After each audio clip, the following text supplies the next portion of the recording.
Okay, we're live. Good morning, everyone. Patrick here with my good friend Danielle down in Melbourne.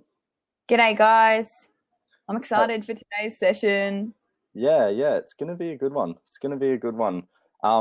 Throughout the session today, guys, we'd love to interact with you.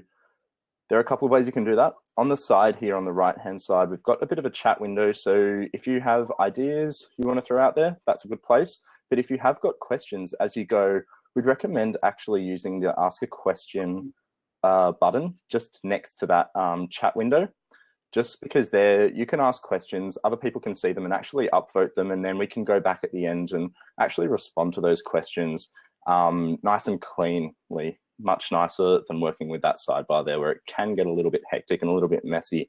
But if everyone does want to have a chat and it looks like there's a bit of action in there, everyone's saying hi so far, which is great. What we love to see, bringing our community together. So today, obviously, you're here because you know that we're going to be taking a close look at the schedule. The schedule in Streamtime is something we've laboured over.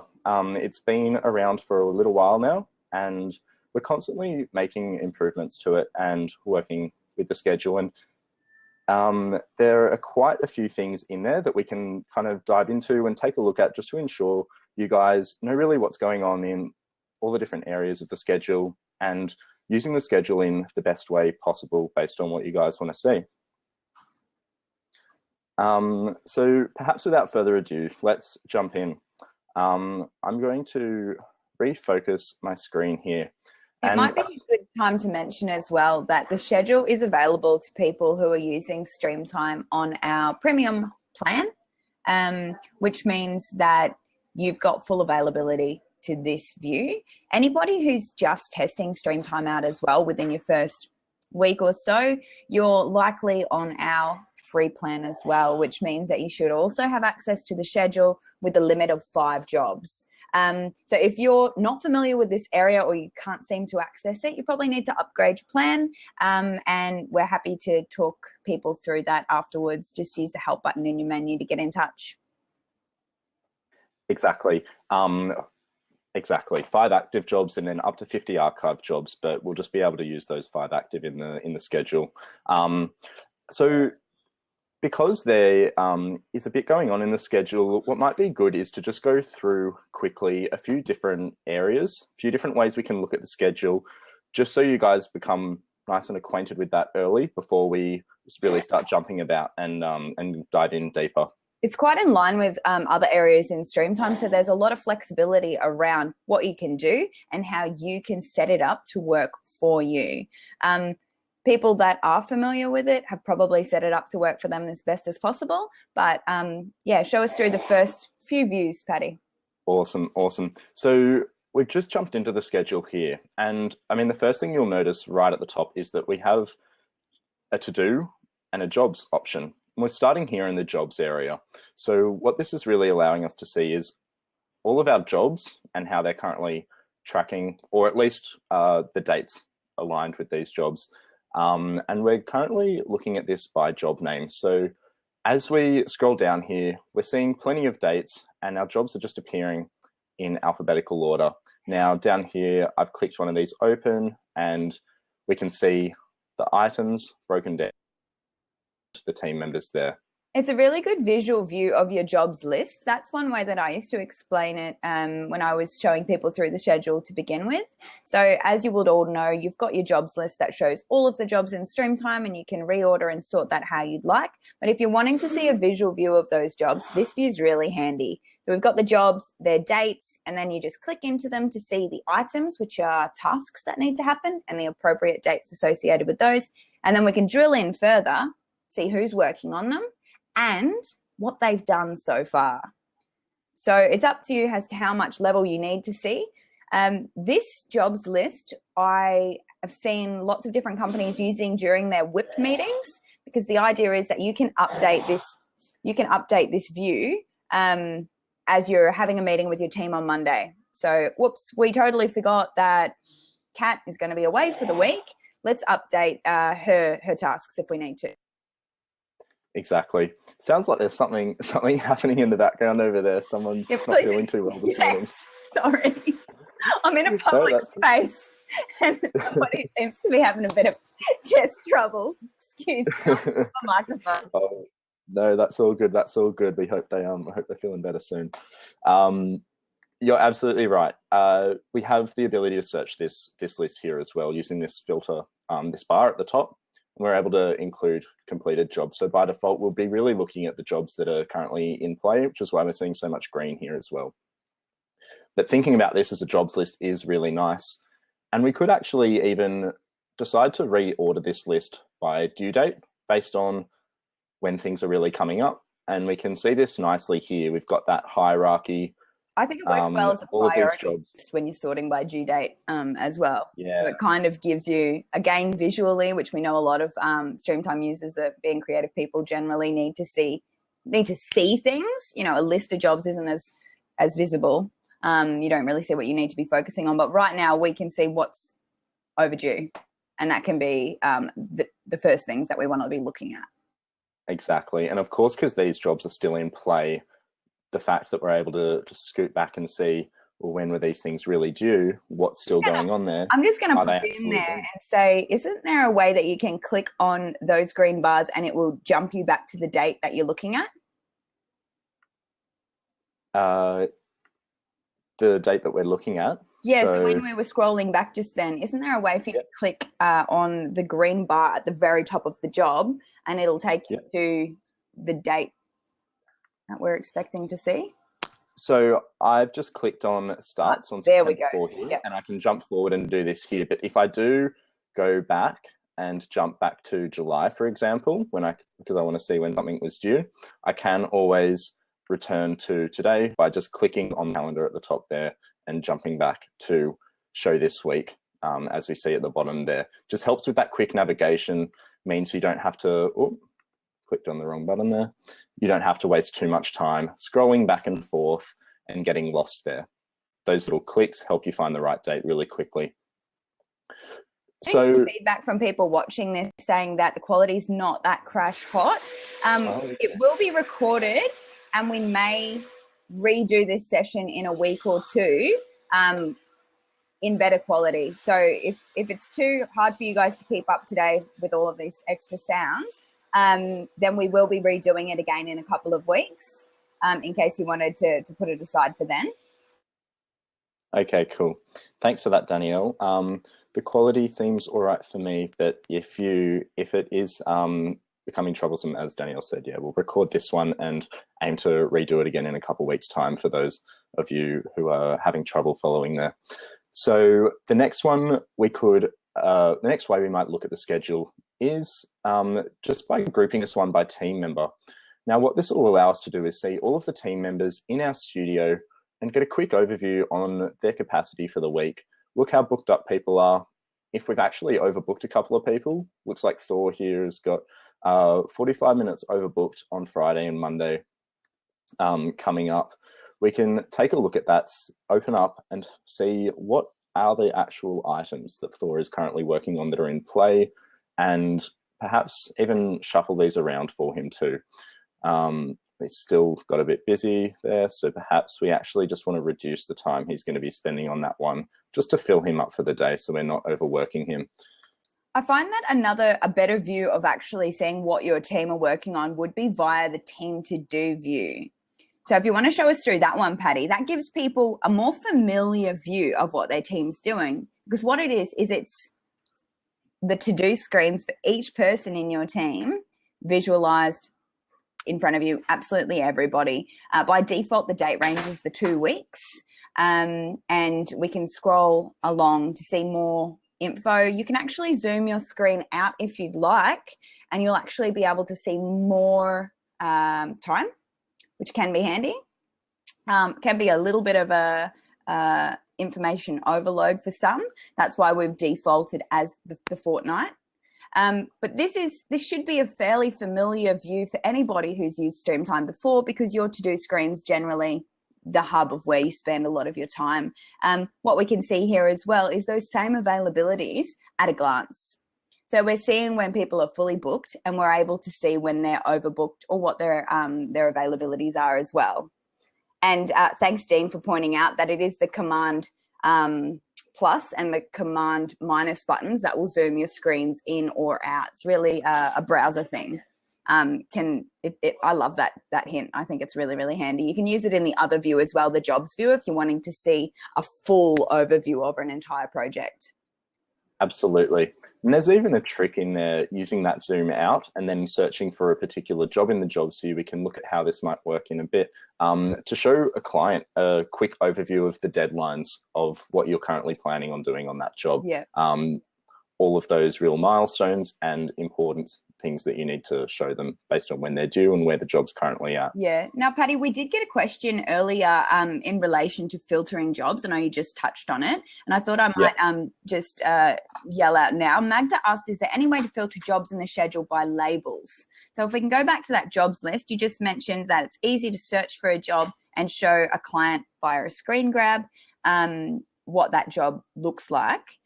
How else can we search those jobs? So we've got job names, items, and team members that we can really search this job list by.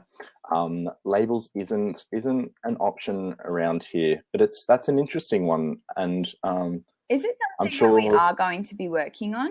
I think recently I heard there was a new way of searching labels, and I'm not sure if that was, I actually think, sorry, Magda, if I got you excited just then. I think that recently we've introduced the ability for you to filter that time used. So there's a report in Streamtime that shows you all of the time that's been used. You can filter that by job labels now. Filtering by label, something we can. We're able to. Yeah, this search bar here in the jobs list is the one that we're able to search for label, or we're able to filter by label. So I might going slightly off topic, but that's all right. Just want to answer this question while we're here. I want to just turn on those labels so I can see them. If I wanted to see all of the jobs currently with client, Streamtime will actually take that search and apply it to labels as well. But this is in the jobs area, not in the schedule at the moment. Yeah. So Magda, one suggestion may be that you would take advantage of your pause, play, and completed statuses for items in order to group your jobs together. So hopefully that could provide a bit of a solution. There was another question coming in from Jean wondering if there's a way that you could color code jobs when you're looking in the schedule. So the colors that we're seeing, that aqua color, that actually means that this job is in play or it's live. So when you're setting up your jobs in Streamtime, you'll know that things are either at the pause state, they're live, or they can be completed. So paused is yellow, live is this teal color, and then we've got things that are completed, they're dark blue. And that just helps you clear your schedule of things we don't need to see. So if there's items that are paused or completed, they're not showing up by default. Your screen's not loading them and using all of the power of your computer just to show you things that have been done or are yet to happen. What we're focusing on is what we need to see. And it also helps the individuals in your team not have their to-do screens cluttered by things that are completed or are in the pause state or the planning phase. So the color coding, it's not something that we'll be building in because we've actually utilized these colors to show different stages instead. But if you wanted to give us some more, Magda and Jean, if you guys wanted to give us via a message some more info relating to how you'd like to filter these, that'd be handy, and we can chat with our development team about it. Exactly. So using those colors to get a quick glance of the status of a job, and we can see here we've got these hollowed out lines beyond those the solid start and due dates, which I've set there, which is telling us the true duration of the job. And those hollowed lines are really telling us that there might be some scheduled work outside of those dates too. So removing that will take that hollowed line away too. So that's a really useful way to just get a glance and understand what's happening where.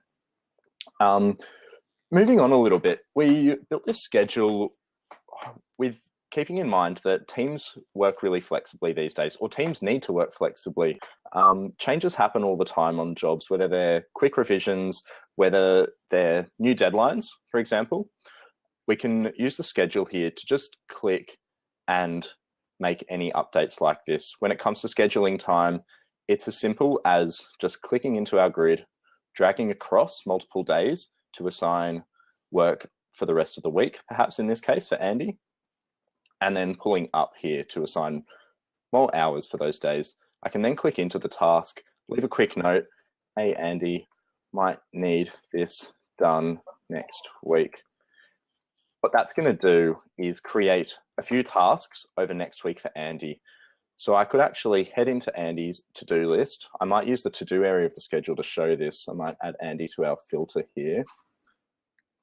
So by default as well, I think most teams probably would have all of their team set up in this to-do area. Anybody that's going to have work scheduled to them. We don't normally see finance people or even, too many managing directors actually being set up in this area. But if you know that somebody's going to have work assigned to them, we generally have those staff members set up, and you're actually able to reorder them if you wanted to customize this view a little further as well, just in that filter team members view. Exactly. So I can change the order of the team members that we're seeing there based on who I really need to see, what's important to me. And when we're doing this, we'll actually notice back in the team view area of the jobs, the jobs view of the schedule, those changes and that reordering will be carried through there too. So what I wanted to demonstrate with that one was that by adding a note, we can see that we've created a task there on Andy's to-do list for next week. And what that helps us understand is that there's a very direct correlation between the schedule and our team's to-do list. They're essentially mirroring each other. And by scheduling time, we're creating tasks for our team members to do. Yeah. And, one of Streamtime's, one of the clearest things about Streamtime is that this to-do screen not only is what you need to focus on and do, we also think about it as a draft timesheet. So the role of the person who's scheduling work for your team, they are drafting out what it is that you need to focus on, but also should your week go as planned, you've got a draft timesheet sitting there in front of you. You're marking things off as done, and that's the time logged. So realistically, it's this schedule area that's probably one of the most labor-intensive areas in Streamtime, aside from setting up a project, because all the info is in there. We're actually planning it and, creating that draft timesheet on behalf of your team. Exactly. And we might be doing that as a team in that Monday morning WIP meeting. We see that happen all the time. People like to go into those meetings with their team, get Streamtime up on a screen and look at what the current jobs are that everyone is working on and plan their time for the week accordingly based on the deadlines. Patty, we've got a question come in from Carl relating to this to-do screen, and he's wanting to know if there's a way that we can scale this to-do screen. Often we can't see enough of an overview to use it. So I think that kind of just goes back to zooming in on the browser in order to get more detail. Zooming in instead of out, so we can get more detail on the tasks that are happening. And it might also pay to show how we can look at Andy's to-do screen from this view and then come back to this group one. So should we want to get a bit more detail or maybe split one of those tasks that we see for Andy, we can actually jump into his to-do screen. There's a little jump button in the corner there next to Andy's name. Yeah. And that'll do just that. So it loads exactly what he's seeing, where you can make edits and make sure that his items on the right-hand side are also reflective of what you need him to see. And then if you use the back button from here, we're taken straight back to that team view. So hopefully that helps, Carl. But when you are using the team to do view, we'd recommend the command plus button just to zoom that view in if you're wanting to see, say, a week instead of the fortnight. Definitely. Get comfortable with the schedule and treat it flexibly. No harm moving things around, or sometimes, depending on what you're moving around, I suppose. We could pick up a task and assign it to Danielle, for example, if Andy happened to be sick today. Yeah. Making those quick changes. Danielle, could you please jump on this? Leaving her a note too. Yeah. Cool. So I was just going to mention that the team to do area is really handy for making quick changes and reviewing exactly what somebody's working on. But I find that the jobs list is a great place to come into after you have initially created a job. So when I'm running people through Streamtime and we're setting up projects to begin with, once you've planned out your project, so from the job screen here, we can actually jump straight into the schedule via one of our items. And it's in the schedule that I'd recommend people plan their dates or plot their dates. So I'm not sure if there are any jobs in here, Patty, where there are no dates set up just yet, but I'm hoping maybe you could show how we can plot dates on the schedule and move those dates, and maybe also explain the green bar against the job and the bars that we're seeing relating to each of the items as well. Exactly. Yeah, that's a great idea. And I've just jumped into this job that I created this morning that I wanted to show you guys. So I have set a few dates here. I've set one date here for research. And remembering in Streamtime, we're actually setting dates at the item level, not the job level, because really the dates for the job are based on what we actually set for those items. So I'll jump in here. This is what I'll see first of all, and I want to click down and unfold this job. So we can see this research. I've currently just painted in some dates there. Looks like it's due next Sunday, but maybe it's actually due next Friday. Hopefully we're not working over the weekend. Now I've got this design as well, and there are about 200 hours that need to get done on that design. Looks like a bit of a bigger job. So I'm going to zoom out here and say, okay, well, perhaps we're going to aim to get this one done by the end of October. So it'd be nice by the Friday, 26th of October to say we could have this one done. I think it might be good to point out here as well that if we were to hover above any of the dates in the date view along the top here, we're going to get this really ugly Windows style icon. And if you click on that, we can jump into the future. So if we know that we're not going to be finishing whatever element, the design element, until November, we'll fast forward to November using that calendar instead of scrolling along. Exactly. And as we mentioned earlier, we've got these shortcuts along the left that'll pop us straight back to the dates that we were working on earlier. There we go. Easy. And adding dates to an item is as simple as just clicking on the grid. We can assign a due date by just clicking a flag first and then bracketing that with a start date as well. Yep. So the process that I used to recommend is that once you've planned out your project, you would jump into this schedule view, and against each of your items, you are seeing a flag should you be hovering along any of the grids in front of you. That's your deadline. So we start by thinking, when do we need to get this done? Once you've got your deadline in there, you're able to then set a start date. Now, a lot of people that I've worked with think, why bother with a start date? The truth is that if your team are prioritizing their own work in their to-do screen, Streamtime's taking into consideration start dates and due dates. So if we just, if you don't mind, Patty, maybe jumping into the to-do screen, and we'll have a look along the side panel for someone. Cool. I might even add myself just here so we can see perhaps for this design task on this delirium tremens job. Keep an eye out for that one. Well, it's yet to start as well, mind you. But the idea is that this list on the right-hand side should be outlining everything that you need to work on and you should be able to prioritize what you need to work on using that list. So we do need to think about the right start dates being used. Exactly. So we can see here, we've got those dates there. Looks like this one's not going to be happening for a month, and there are about 200 hours that will need to happen on that. So I could actually use the snooze functionality here to just say, oh, not forever. I clicked the wrong one there, but I can just wake that one up and set a better snooze date if I wanted. And what that means is it can just clean up my sidebar here to start in about a month's time. And that will just wake up for me when we're ready to get working on it. So back to setting dates, we just got a kind of timely question from Bridget, who asked, when a job gets delayed, is there a way to shift the entire job, all of its items and hours booked in the schedule?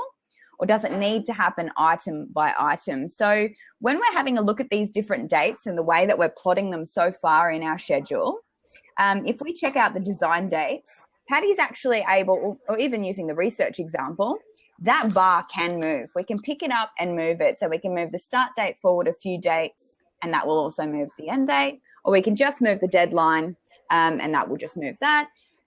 The thing to keep in mind is if you have booked time for somebody, so if we've planned a to-do for a specific day, that will not change when we move these.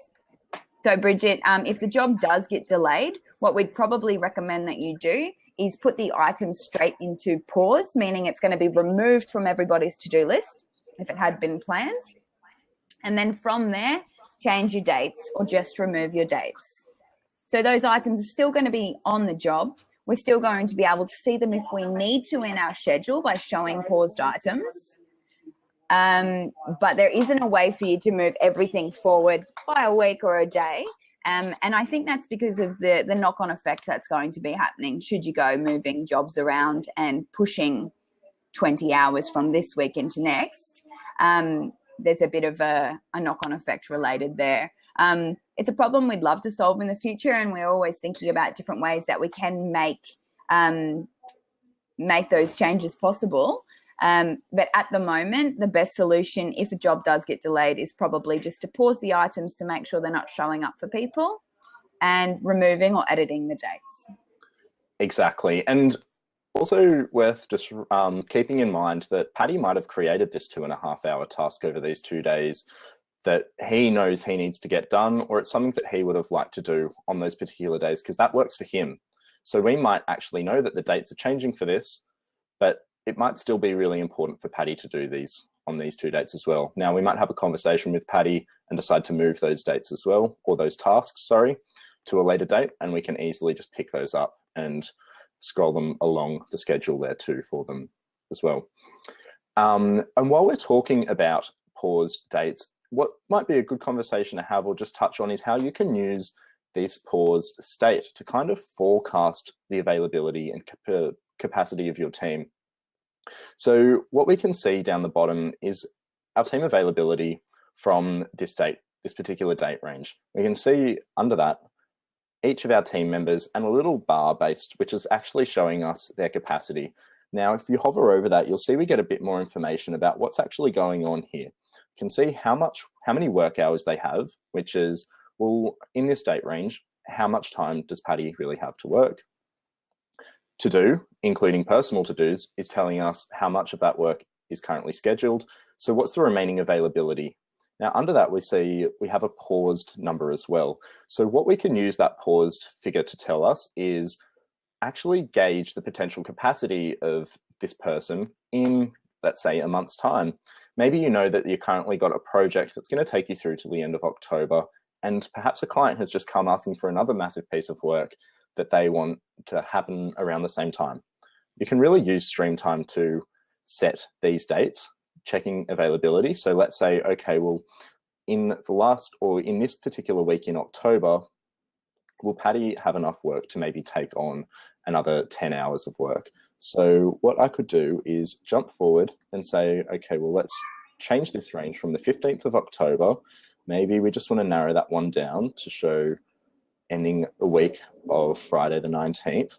And we can see that Streamtime's revised these availabilities. We can see that Paddy actually doesn't have any work currently scheduled for him other than that paused 5 hours. So really there's 25 hours remaining there that Paddy could potentially work. Another thing that's worth mentioning at this point is that each person in your team does have their own availability or capacity that's set by you or the person that's created the Streamtime account. So each person has in their profile hours available on my to-do list per day. So if I'm only working Wednesday mornings, these hours will be reflected for me. If you're expecting your team to have 6 billable hours available per week, we'd recommend that you set their to-do screens to 6 hours per day instead of, I think maybe there's a default of 8. If you're expecting your team to do 8 hours, then that is, that's a lot of work, and that's what those availabilities are going to be reflected against.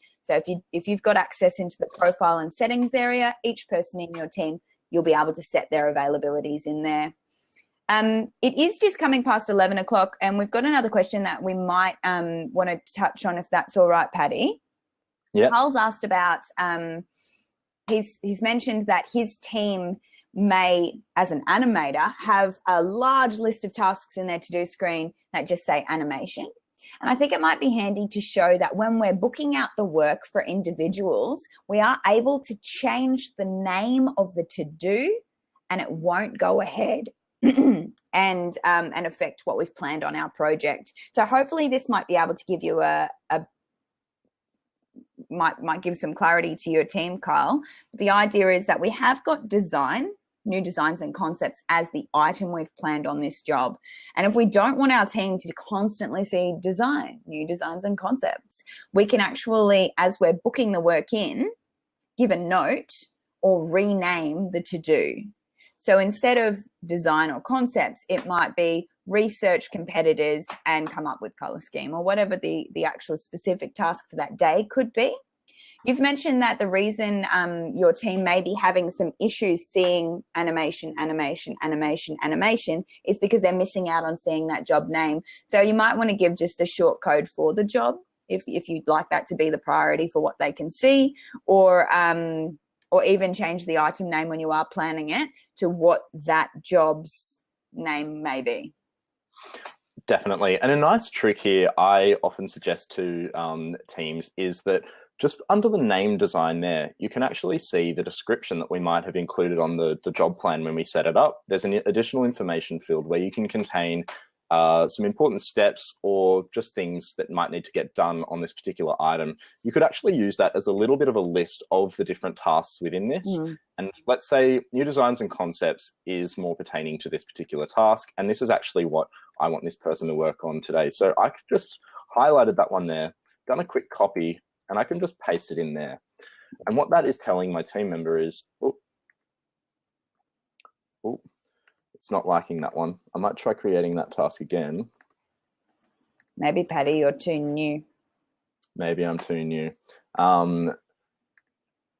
By adding that little information there, we're going to take that as the hierarchy on these to-dos here. That note is what's really important. It's the direct communication from the traffic manager, the person scheduling the work, to the person who's actually going to be doing it. And we can see new designs and concepts there. Now, all that other information isn't going anywhere. It's still sitting on the task, and clicking on that will show us the scheduler's notes, the item description. We can see those are the same in this case. And then you still have the ability to describe exactly what you're working on. Yeah. So I did that, and that's fine. So I guess what we've kind of tried to show today is the ability for people to, as the scheduler of the work, see who's working on what, rearrange dates should you need to, rearrange to-dos between team members if that's something that is required when, new deadlines pop up. But we also hope that we've shown a bit more of the relationship between what you're booking and what your team's going to be seeing on their to-do area. I'm fine, thank you very much. I'm fine. So hopefully that's pretty handy to be able to understand how what you're booking will then be reflected on the to-do screen. It does kind of go in line with everything else that we say Streamtime's about, and we've got that flexibility there.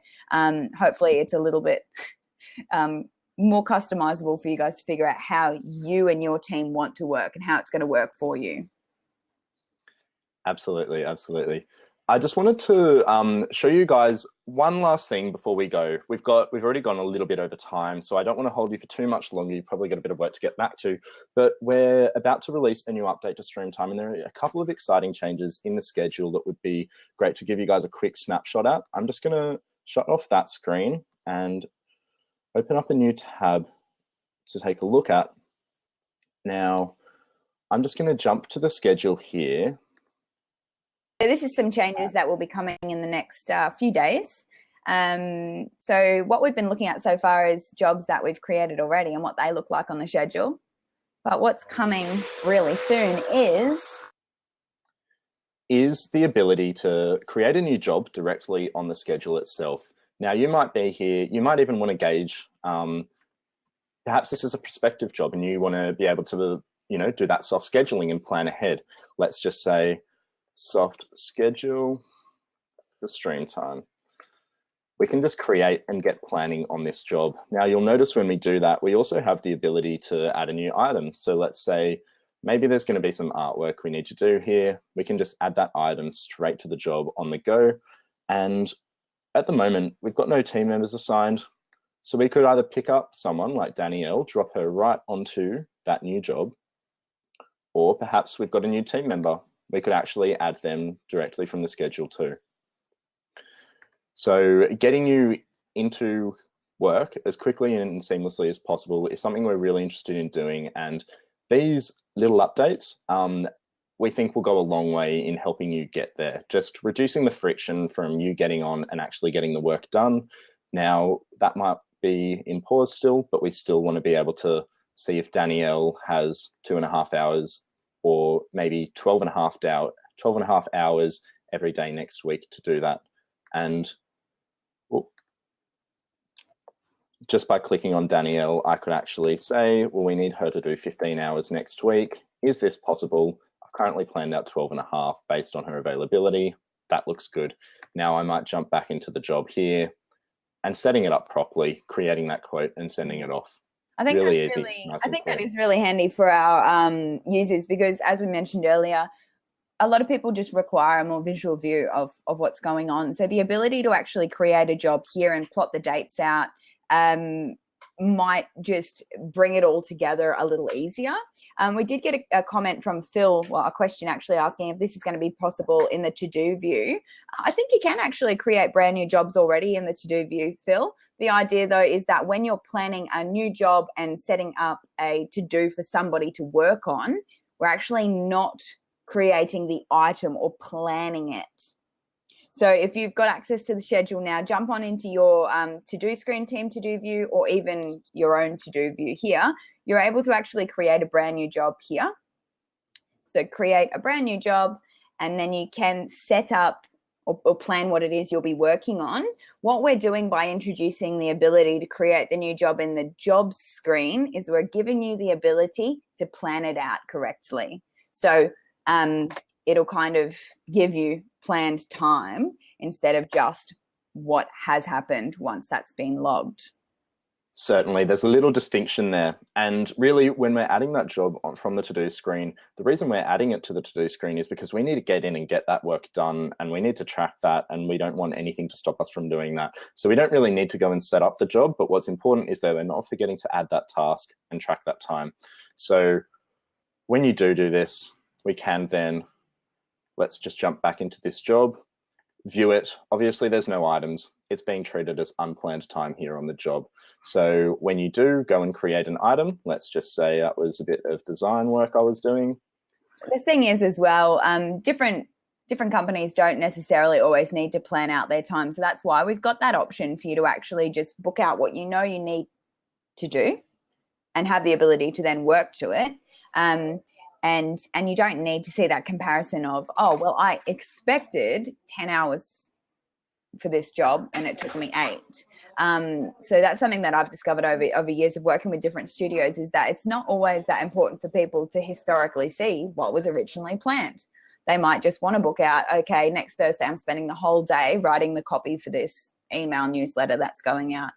So there's a bit of flexibility around that as well. And hopefully we've given you guys enough ammo to figure out what's going to work best, whether you're going to be using the job schedule view and booking dates, or just kind of penciling things in via the team to-do view, or even managing your own to-do lists with that priority list of things you need to work on. So there's a lot there for you. As we mentioned, because we did have maybe not the best quality webinar for everybody today, we'll try and do another scheduling webinar in the next probably month. So keep an eye out on the invites. We do them every Wednesday. But if there's any extra questions, you can always use the help button in your menu. We'll be sharing this with everybody via a blog and a message. And a few of you asked about a full overview of Streamtime. We'll be sharing that as well. Awesome. Thanks for the sneak peek into the future too, Patty, because I haven't seen that. So I'm really excited to see new stuff. Yeah, I jumped in and checked it out the other day, and I was getting very excited. Our developers are constantly hacking away at doing some awesome work. So it's always exciting to see the new updates coming through. And if anyone does, hopefully this recorded version is all right. If anyone would like to check that out and have another copy of it, just let us know and we'll send it to you, as Danielle said.